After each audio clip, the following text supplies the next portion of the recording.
আজি বনাব লৈছোঁ জিকাৰ সৈতে মুগ দাইল। প্ৰথমতে কেৰাহীত তেল গৰম কৰি আলু কেইডোখৰমান নিমখ হালধিৰ সৈতে ফ্ৰাই কৰি লৈছোঁ।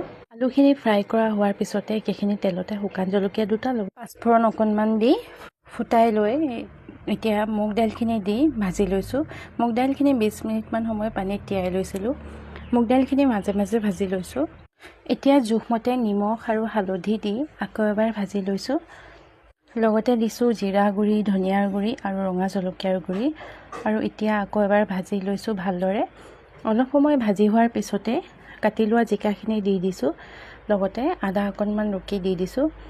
অলপ সময় ভাজি হোৱাৰ পিছতে তাতে ফ্ৰাই কৰা আলুখিনিও দি দিছোঁ। লগতে গৰম পানী দি দাইলখিনি উতলিবলৈ দিছোঁ। দাইলখিনি সিজি আহিছে আৰু লগতে উতলখিনিও ঘন হৈ আহিছে। শেষত মান ধনিয়া ছটিয়াই দাইলখিনি আমাৰ ৰেডি হৈ গৈছে।